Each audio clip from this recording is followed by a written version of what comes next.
With the new MyLowe's Pro Rewards American Express card, earn 3 points per dollar spent on Lowe's qualifying purchases for the first 6 months after card account opening. Plus, save 5% every day on eligible purchases at Lowe's and earn points on eligible purchases everywhere else Amex is accepted. Card members get more at Lowe's. Subject to credit approval. 5% can't be combined with any other offer. Exclusions and restrictions apply. Points subject to loyalty terms at Lowe's.com/terms and credit reward terms at Synchrony.com/MLPRA-terms. Visit Lowe's.com/business credit.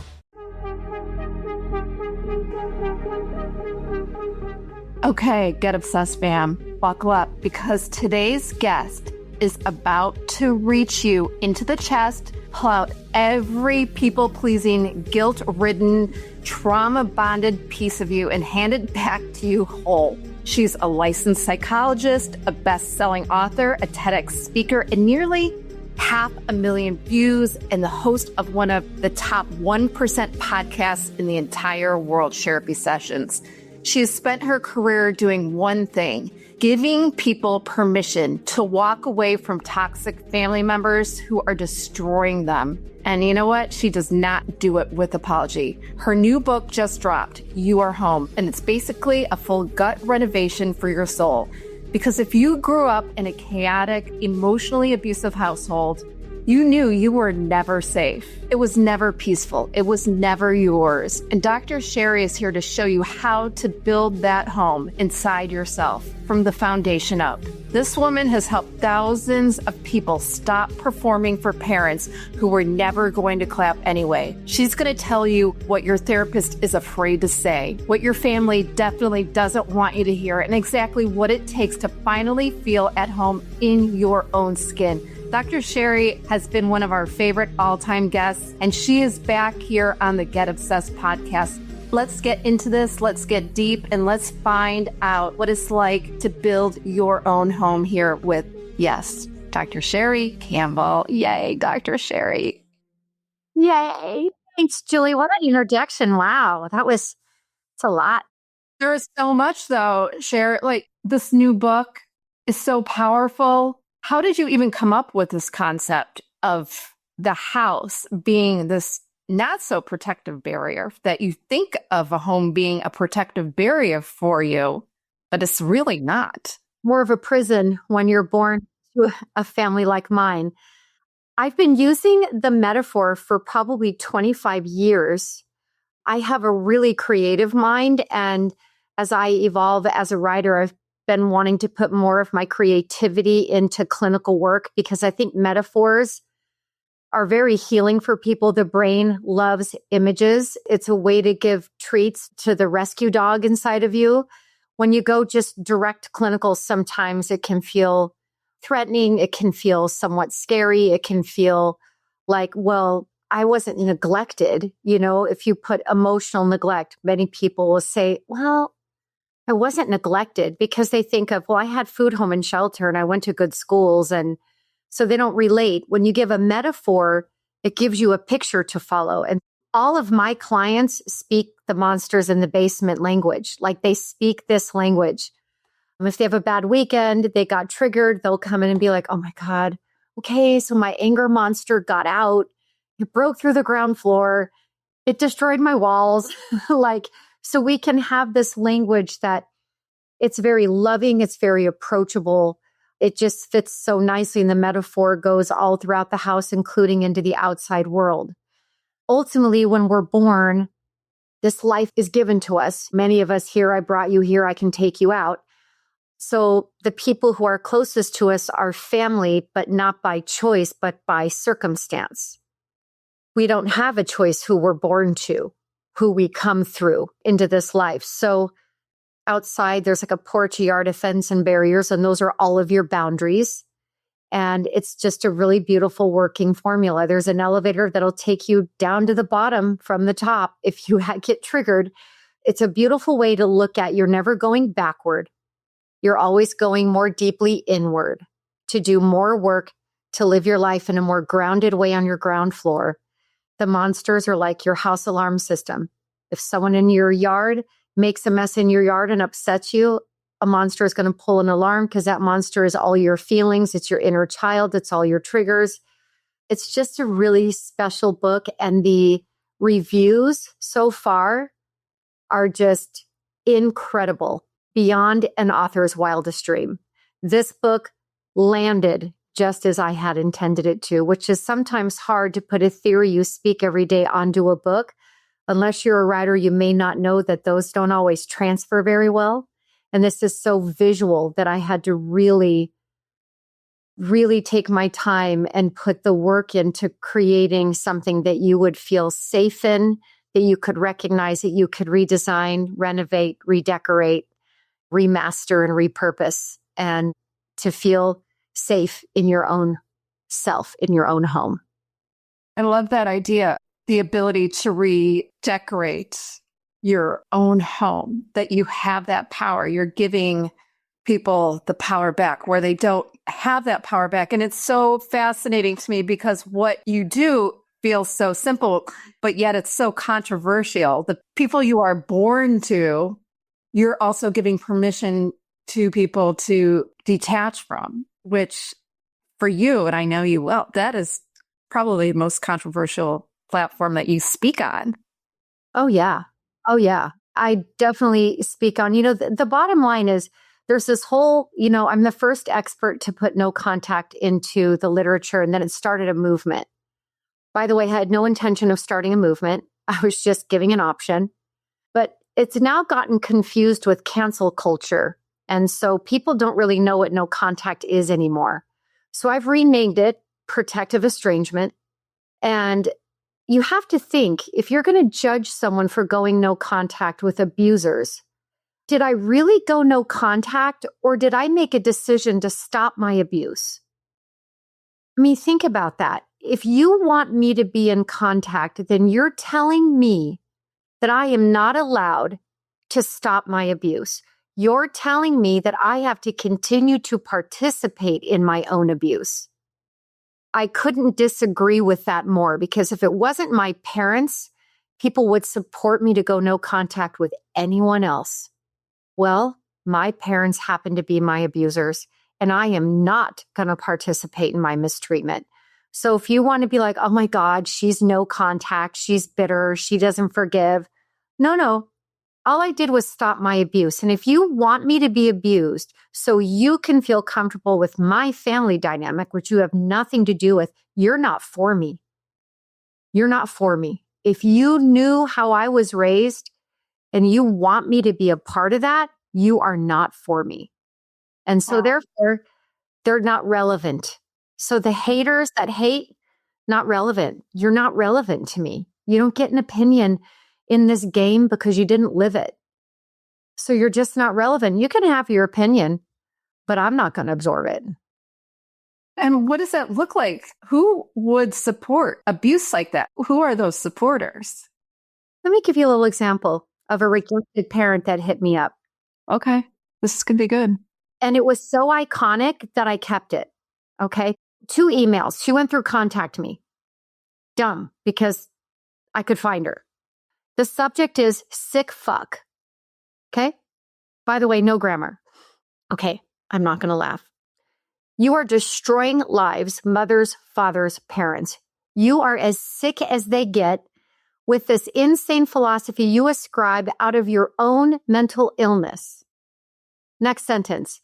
You are ruining lives for good, you stupid, shit-ass, dumb motherfucker, fake face person. Just fucking stop it. Wow. So, but I'm mentally ill. I don't know. I mean, that's pretty iconic. You stupid, shit-ass, dumb motherfucker, fake face person. You have no idea who this is? No. The next one. She has a follow-up. Huh. You are capitalizing off pure bullshit and ruining people's lives with it. Your face is a monstrous fright. Stop doing this shit, man, or don't wonder why your karma is terrible. So that's what I deal with, because I cannot have a relationship with my parents because they abuse me. So whoever her kids are, thank God they found my work, because if she's willing to treat a complete stranger like that, I can only imagine what her kids have had to live through. So this person can project all her problems onto me and make me the cause and source of her problems. Funny thing is, though, I've never met her. Never had a conversation with her. Also, I've never treated her children. Never. So I think her problems were probably in existence before my work showed up. Probably, I almost guarantee that. Yeah. Doing this kind of work, just understanding and caring for you. How do you create this house for yourself as a professional? Because I see this abuse that you have shielded for you and you fight against is happening to you in tenfold. Yeah, it used to really sink me. At first, I thought this was a man at first. And to be honest, I felt more scared Yeah. because of that. But once I found her, actually, my fiance found her and I saw her, I was like, oh, yeah, that makes sense. I feel like I have developed very thick skin to this kind of abuse. I don't experience it really as abuse anymore. It's so crazy that someone would sit down and put that together. Has nothing to do with me. And it really has nothing to do with my work. It has to do with the truth about who she is. Clearly was named by one of her children. And that is what she doesn't like. So she'd rather shoot the messenger than look at herself. It's no different than my own family, right? I'm well indoctrinated on how to deal with these people. Is it fun? It's not fun, but this became funny because it was so iconically out of control that it's a great example for podcasts when people maybe don't really realize what myself and other influencers go through. But I put myself out there. I block, remove, and delete these types of people from my social media. They have no business. So I think I'm sort of numbed out to it, maybe like a firefighter would be every time he goes to a car accident. You kind of slip into a different state of mind, or a surgeon, you get a bit desensitized to it. And thank God, because I don't know that I would continue to do this work if this was going to annihilate me every time it happened. It's not fun. No. Yeah. Hey, obsessors. Okay, real talk. You know that feeling after a long summer day when you finally crawl into bed and your sheets feel cool? Like actually cool? That's Cozy Earth's bamboo sheet set, and I'm not going back. They feel nothing like regular cotton. They're lighter, they're softer, and they don't trap heat with you. And their beach towels? Same vibe. Thick, luxurious, nothing like those scratchy towels you've had since college. Plus, a 10-year warranty and 100 nights to return if you don't love them as much as we do. There's zero risk with Cozy Earth. They're made from viscose from bamboo. They're breathable, soft, and built for summer. Head to CozyEarth.com and use our code OBSESSED for an exclusive 20% off. That's code OBSESSED for an exclusive 20% off. Get obsessed with Cozy Earth. Donde sea que vayas, ganas puntos como un pro con la nueva tarjeta American Express de My Lowe's Pro Rewards. En compras elegibles, gana 3 puntos por cada $1 en Lowe's durante los primeros 6 meses después de abrir una cuenta. Además, gana puntos donde acepten la tarjeta American Express. Aprovecha hoy. Sujeto a aprobación de crédito. Aplican exclusiones y restricciones. Puntos sujetos a términos del programa de lealtad en Lowe's.com/terms y términos de recompensas de crédito en Synchrony.com/MLPRA-terms. Detalles en Lowe's.com/business credit. Well, you're doing the work. There is purpose to it. And let's go back to the person that absolutely doesn't even know that they're being abused or is starting to get that spark, and they have come across you maybe on social media. What is that turning point or that one thing you see with those people that they are starting to see like, oh, maybe this is not right, that this doesn't feel good? Does it happen at a certain age? What is that archetype? Or do you see that as a span like 20-year-olds, 50-year-olds, 80-year-olds? What does that look like when they realize that they are not in a good relationship with their family? It's most often midlife. Oh, it is. Wow. Uh-huh. And I think 2 things are going on there. One, women are in perimenopause. Okay. We don't have the hormones anymore that cushion us to tolerate things. There's a high divorce rate in perimenopause. I think what happens is when we get to perimenopause, many women for the very first time find their voice. They're done taking shit. They're done taking their husband's shit, their kids' shit. We don't have those hormones anymore that buffer us. And I didn't know that until I started diving into my own perimenopause journey. And I'm on HRT and I'm microdosing NAD and some other things to try to help the passage through. And, it's like a 10 to 20 year passage for some of us. It's wild. But I think that there's a gift to running out of that tolerance is that we find our voices. And sometimes when a woman finds her voice, for example, with her mother-in-law, let's just do an example, it sort of wakes the husband up. What my work does is it doesn't encourage anybody to do anything. In fact, I have never encouraged anyone to go no contact. I never have, and I never will. That is not my decision to make for somebody, and I would never want to have any responsibility in that.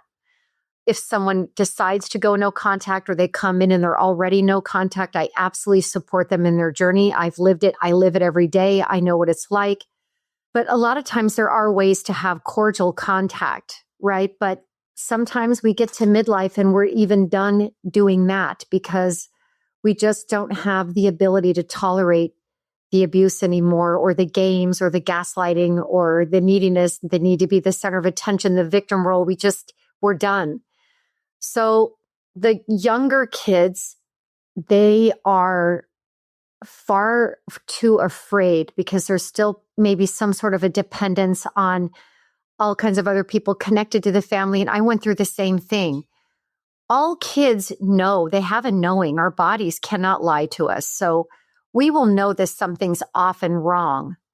But when we're really young and we're still somewhat dependent, or we still are very connected to everyone else in our family, we can stick in there for another 20 years, just trying to change ourselves to, we might not go as often. We might not talk to our mom as much. We might avoid our dad a little, but all of that can run out in midlife. So I don't see much of no contact in much younger people.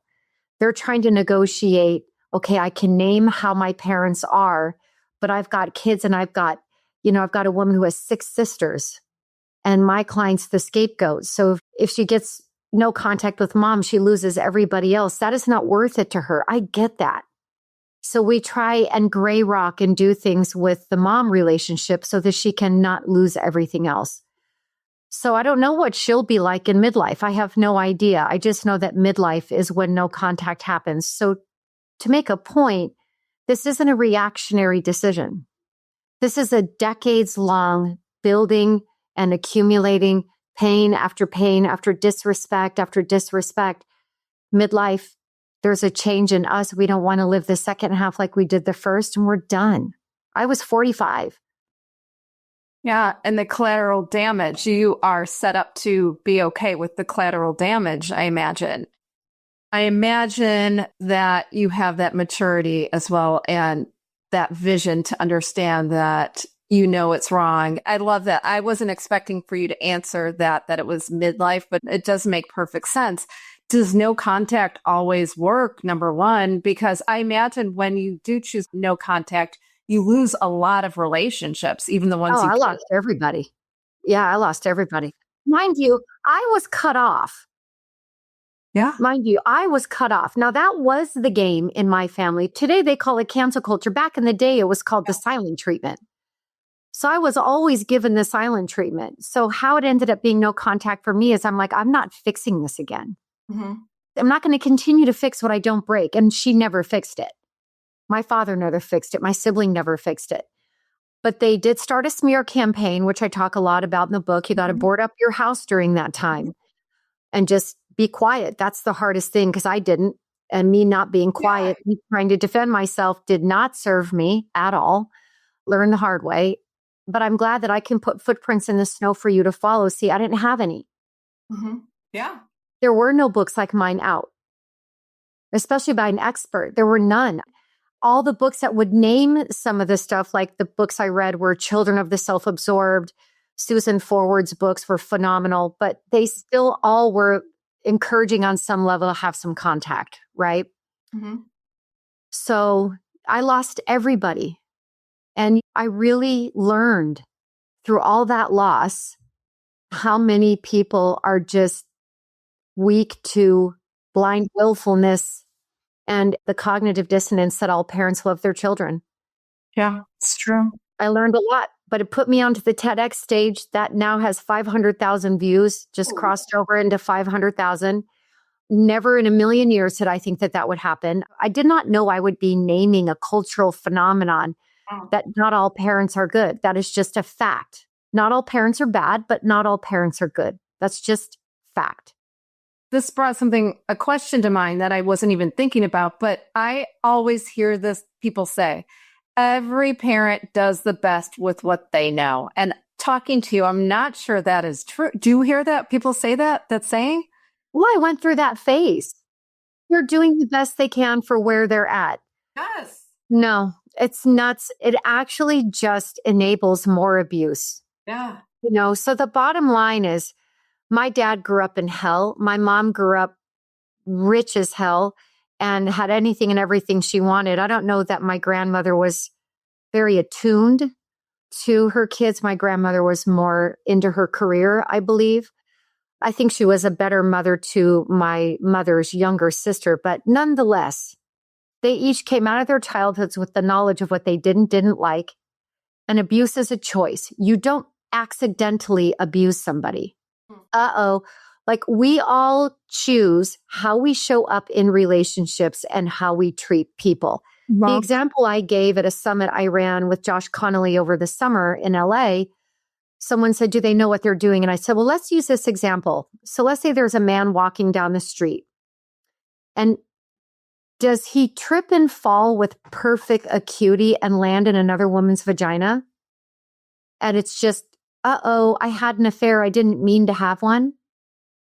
Well, I don't think men do trip and fall with perfect acuity and land in someone's vagina. I just don't think that's how that works. He might not have agreed at some parts with himself in doing that, but he did it. Or it could be a her. She did it, right? It doesn't matter. My point is that we choose how we show up in relationships and treat people. So very good people end up in affairs. I've treated many of them. But they still had an affair and they still really hurt their family and their kids and destroyed their partner. It is what it is. You could have not made that choice. You could have just chosen to separate or chosen to have it do it the harder, more honest way. But most people choose the easy, non-thinking way because they don't want to deal with the consequences. And parents do the same thing. Right? So I just will never buy into the fact that someone's horrible childhood should justify that they were an abusive parent. There is no justification. If you didn't like your childhood, change yourself as a parent, right? It's not hard. This is not deep, as people would maybe like to think that it is. It's not that deep. Do better. And I know you've done better as a mother. Do you feel that you, as a daughter, breaking contact from your family, looking back in retrospect as the pioneer of this movement, if you will, do you feel like you could have navigated it in a different way? Or do you feel like it's the only way? Is there only one way? Well, no. I mean, my book goes into, there's high contact, low contact, cordial contact, and then no contact. So when you're born, in the metaphor of the book, you're on the porch. Because inside the house, in that door, that's you. That's your inner world, your personality, whatever. Well, if your mom leaves a mess on your porch over and over and over and over, and you start to go, hey, you kind of, and she goes, well, it's your porch. Okay, well, what happens is she runs you out of empathy. So you think, you know what? Maybe we'd have a better relationship if we just had a little more distance from each other. Sometimes when we're around someone every single day, too much, too often, we fight more. So you demote her to the yard. Okay. And in the yard, there's all this hope that you can have this more wonderful, less stressful relationship with your mother because you've now got some distance. So she can come to the barbecue. She can come to the yard parties. She can do all that stuff. But if she comes over and she's destroying your yard and destroying the party, and making everyone upset or gossiping about you or making you uncomfortable, leaving trash everywhere. And you go up to her and you say, hey, it really hurts me when you do X, Y, Z in my yard. And she goes, it's your yard. I didn't do anything. Well, my mom was in my yard for 20 years. So then I moved her to the fence. I thought maybe the HOA can take care of her shit. I don't need to, right? And so she tried to break in. She always wanted to break those boundaries. And then when I wouldn't do that and I wouldn't let her back in the yard, then she moved herself into my cul-de-sac in my neighborhood and smeared me to my own friends and family and started a smear campaign. And she also went out there and said, I don't know what happened. She just suddenly cut me off. What? So you were on my porch until I was like 35 or 33. Then I keep you in my yard until 33 to 45. All along the way, I'm telling you, you're hurting me, you're hurting me, you're hurting me. And suddenly I cut you off. So there's many choices. I tried every choice on before no contact. And again, she walked away from the fence and walked away from a relationship with me and wanted me to chase her. I'm tired. I'm not chasing her anymore. It's fucking over. Not doing that. So, nor should anyone want me to do that. If you want me to do that, you really need to sit back and think about why. Why would you want that for me? A mean, unemotional, cruel woman to be in my life because she's got the title of mom slapped on her? No. You cannot be for me, or you cannot really love me and want that for me. You can't. So I don't care who judges because it's not relevant. And the thing is I know that I tried 45 years to get through to this woman, to talk to her, to tell her. I would read those books and be like, okay, we're going to go have an Oprah moment. Like, she's going to get it. It makes so much sense. And then she's going to change her ways. And then we'll be able to have this amazing relationship that I crave and yearn for and want in my whole heart. It was heartbreak after rejection, after humiliation, over and over and over for 45 years. I did my time. I did my time. And I know the answer to this, but I'm just asking. Yeah. Is there at this point, and I'm not just saying you, and I know I've learned from the best from you, hope is dope. Hope is dope. But is there any hope for reconciliation or a rehab or rebuilding that house or putting on an addition on your house? Is there ever? Okay. Say I knew the answer. No way. No, because you know why? I love my mom. I love my mom. I don't like her. And I have no respect for her. She has no business hosting off my life like a parasite where I would build an addition. What's happened now is I was unable to heal for 45 years because she was poisoning my spirit. And now, 10 years out, in fact, today is my 10-year anniversary. So it's my rebirth day today. I cannot believe that. Yeah, I call it my rebirth day. The thing with my mom is I love her. I don't want anything catastrophic to happen to her. I don't wish her any suffering.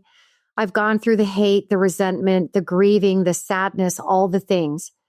And those things aren't fully done. My dad passed away and they hid his death from me. That's the type of family I have. She's not relevant. So she doesn't have any say in how I show up in the world, who I choose to become, my decision making, my parenting, my choices in friends or work or whatever. She just doesn't have that relevance anymore. You know, our parents sort of define our identity because we don't have anyone else to push up against. And when you have a really healthy mom, you will always be able to play such a special role in your child's life as I will with London. But I don't have any desire to control or criticize any of my daughter's decisions. She is her own person. This is her life. She didn't come from me. She came through me as a portal to live in her own magical, incredible ways. We have a deep friendship, love, and mutual respect for one another. She's just my favorite freaking person on this planet. And she's so fun and funny and so different than me. And I enjoy every morsel of my time with her. And I also give her the freedoms that she needs to be her age and what she does. we are just really tight. And I know that that's possible. And I know that my mom has no interest in that. My mom hates women. So I'm just, the older I got and the more womanly I was becoming, the more she hated me. The more successful I became, me thinking it's going to earn me love and acceptance, and it made her hate me more. So yeah, there's no hope for that, but that isn't what makes me sad. That doesn't make me sad anymore. I have really embraced that. Not much about the relationship ending makes me sad anymore. I've done 10 hard years of time. And I think when she passes away, I'm going to have deep feelings about that. And I'm okay with that. I would hope that I would. I had feelings when my dad passed away. I really do wish my mom the best. I know that healing in this lifetime is not going to be in her cards. And I'm sad for her, mostly because she's in this life and she's missing the point of why we're all here. 45 years of trying to point her in the right direction or trying to get her oriented toward love and kindness and empathy and away from jealousy, spite, bitterness, complaining, and being a victim, it never worked. So that makes me sad for her, is that she's missed the point of being here. Donde sea que vayas, ganas puntos como un pro con la nueva tarjeta American Express de My Lowe's Pro Rewards. En compras elegibles, gana 3 puntos por cada $1 en Lowe's durante los primeros 6 meses después de abrir una cuenta. Además, gana puntos donde acepten la tarjeta American Express. Aprovecha hoy. Sujeto a aprobación de crédito. Aplican exclusiones y restricciones. Puntos sujetos a términos del programa de lealtad en Lowe's.com/terms y términos de recompensas de crédito en Synchrony.com/MLBRA-terms. Detalles en Lowe's.com/business credit. Incredible.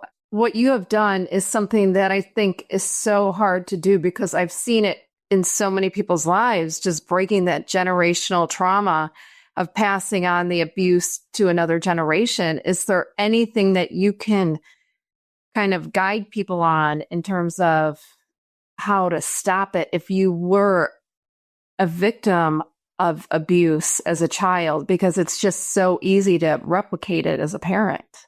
Well, I say I was never loved or liked. And I think those things are different. I think you just love and like your children. I never focused on not being my mom to my daughter, because I just thought I only need to bring 2 things. Well, I need to bring 3 things into my parenting. I need to respect her at the utmost. I need to know her deeply. And to do that, I just have to love her really well. And that's what I've done as a parent. I know my daughter deeply. I would rather know her deeply than force her to go get like straight A's or something, right? I only focused on loving her and respecting her. And she now loves and respects me because I love and respected her first. Toxic parents kind of feel like respect is like inborn, and that children should just be automatically respectful of their children, even if you are a completely disrespectful parent and you're not nice to your kids, as I was not nice to. If respect was inborn, there could only be perfect children. So respect has got to be given first so that it's learned, and then it can be reciprocated back to you. So I've never focused on not being my mom. I've only focused on loving my child and respecting her and knowing her deeply. And for those with those dilapidated, dark homes that they're living in, and it does not feel like a safe space, what is the first thing they can be doing right now to clear the cobwebs, to start feeling that they are reclaiming control of their lives? Yeah. So if you are still in a situation where you're dependent, maybe you work in a family business, maybe you're still living at home while you're in college because you live in California, it's $6 billion to have a 1-bedroom apartment, whatever it is. You're a teenager, for example.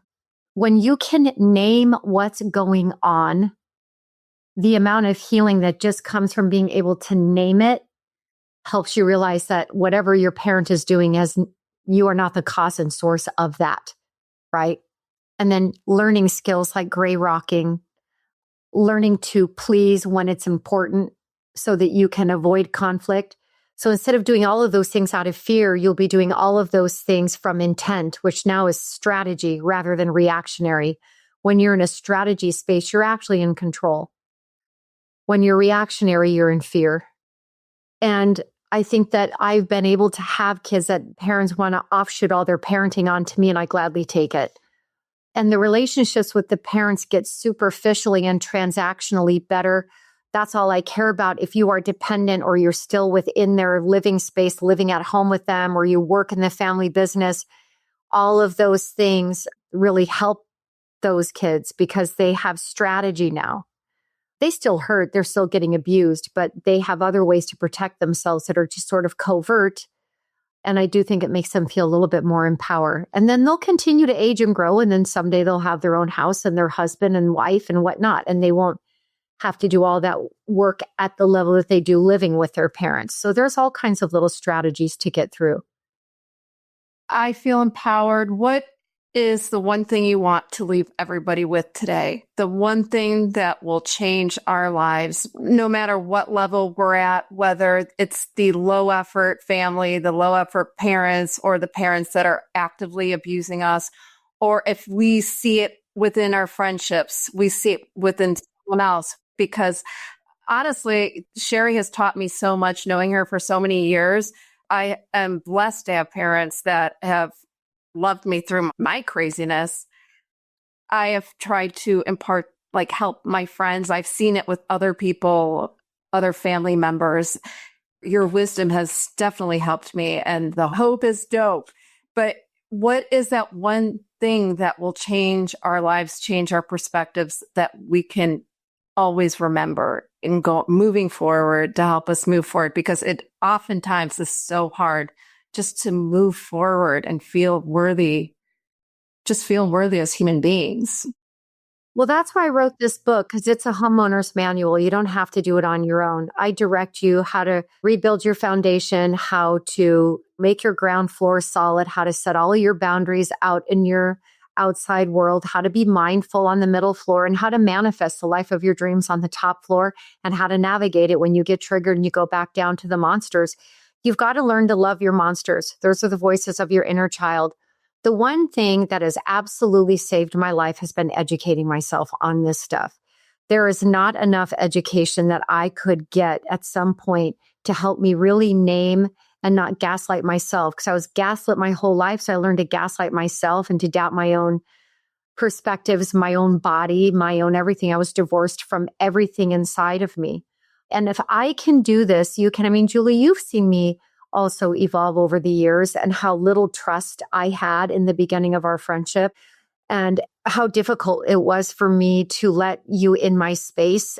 I was still in such a fear-based place. And so I'm no longer anywhere near there. I remember that. I was like, why?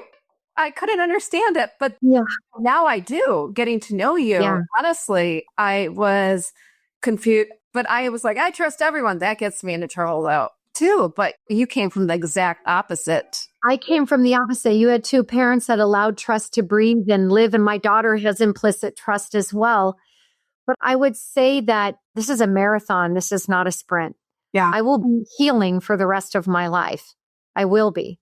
This is never fully resolved. It just becomes less and less relevant, which is wonderful. Yeah. And when something isn't relevant and has nothing to do with not caring, it just doesn't have space in your life anymore. You can care about someone or love someone very much and not want them in your life. And that's just a fact. I would say reclaim home, reclaim your sense of home, and everything good, wonderful, and clarifying will come from that journey. You have to start here. I tried for 45 years to change her, or to change my dad, or to get my sibling to love me. And every efforts were put out there. As soon as I started putting it in here, everything changed. Everything changed for the better. Oh, wow, Sherrie. Dr. Sherrie Campbell, it brings tears to my eyes, because some of us are given such I don't want to say burden, but you have been tested, but you have been given the gift, because you are changing the world in such a huge way that I know I can't do. You have that power within your hands. Your home is the total gut renovation. from the inside out. Ah, there it is. You are home. It is an amazing book. I want everybody to grab it. Obsessors, you need to read this, indulge it, give it to all your friends. Don't give it to well, I don't know. Are we supposed to give it to our family if they're toxic families? I don't know that. They would never even read it. You know what? One of my favorite things ever that's happened with this book is a reader took a photo of her hugging my book. Hugging. Oh, I saw that on your reviews, right? Oh, God. She's like, I can't hug this book enough. That to me is better than being a New York Times bestseller. That people are having this reaction and they're loving the languaging of the book. It's giving them a new language to speak around healing that's a little bit more lighthearted. It's a really special book. I've got another book dropping early next year because I went viral on the low effort family. I've written 8 books in 10 years. I'm taking a very long break. I mean, like, who writes many books? You do. Yeah, and I'm taking a very long hiatus. There's one more in me and I know what it is, but I'm going to take 5 years to write that thing. So, but it has been an incredible journey. I've almost like a journal writing because that's what I do. My journal sort of turned into books and I journaled every detail of my journey from 12 years old forward. I just went out to Canada. I did a documentary style interview for 3 days with the Academy of Self-Help. I'll email you that link because you'll love it. But that was really a journey too. I felt so blessed that I was asked to do that. The amount of people relating to this makes me sad for all of those people because I would much rather them relate to me on something else. But I am grateful that my work, without me knowing it would do this, created a place for people to feel seen. So You're not alone. If you read this book, it takes you all the way through your journey. And I'm seeing your journey too. It warms my heart. I know, wow. Almost to the day, I think the first time we interviewed you, and I say we with my other co-hosts, and now it's just Mika and I, but we interviewed you 5 years ago, and there's just such a different feel to you now. Yeah. Just a sense of peace and love and just acceptance. I never even imagined to hear you say how you love your mother, but it's a different kind of love and acceptance. I do. I love her. I am glad. In some sense, I remember things about her that I can love. I loved her perfume. We have the same skin. Sometimes when I see me in interviews, I have all of her facial expressions. And I don't hate those things about me anymore. I'm sad for her, especially because I have found out some pretty disgusting things about her in the ever since I was on Kristen Cavallari. So lots of eye-opening things. Nothing's getting better over there. I can tell you that. But I am very grateful to be out. More than anything, I don't feel the loss of her. I feel the acceptance of her. I'm sad for her that she's completely missed the point in this life for what we're supposed to be here for. But I tried for 45 years to open that door and that isn't going to open. So that's okay now. You know, when someone loses relevance in your life, it's because you've moved out of estrangement actually, and you've kind of moved into self-integration or like a self-reconciliation where the estrangement doesn't have pain. It's a part of your life. You travel with it. Sometimes it aches like a broken bone. Sometimes it doesn't, but that 99% of your life is lived somewhere else really happy and really joyful and really wonderful. And, you know, you get used to it. You get used to having 2 missing limbs. If you have 2 toxic parents, you would get used to that. You would adapt to a new life. And that's what I've done. And if I can do it, anybody can do it. And I'm quite happy. I'm quite happy in my life. And I feel very grateful for that. I have fought hard to be happy and peaceful. And it's not every day. I have my hangups for sure. But yeah, I'm pretty happy in my life now. I'm obsessed with Dr. Sherrie Campbell, everything you need to know about her in the show notes. You have to love on this happy woman. You have to think about your home. Guys, follow Dr. Sherrie. She's got an amazing Facebook community. Follow her on Instagram. Buy all her books because they are on fire and they will change your life, and share them with everyone you know.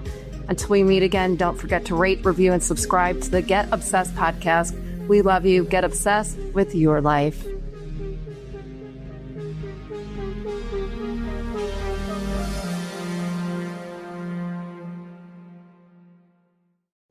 Summer is here. At Orderly Meds, we know this time is a reminder that life is full of new beginnings.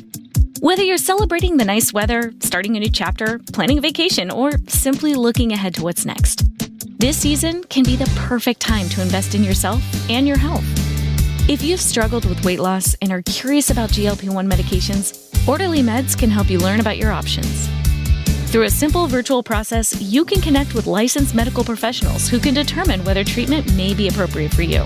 Getting started is fast, convenient, and happens online from the comfort of home. This summer, consider a new approach to feeling your best. Visit orderlymeds.com/podcast to learn more. That's orderlymeds.com/podcast. orderlymeds.com/podcast. Because every new season is an opportunity to take the next step forward. Compounded medications are not FDA approved. Eligibility required and determined by a licensed provider. Individual results may vary. See website for details. If you like the show, please take a moment to rate, review, and subscribe. It really does help the show to grow. Thank you for listening.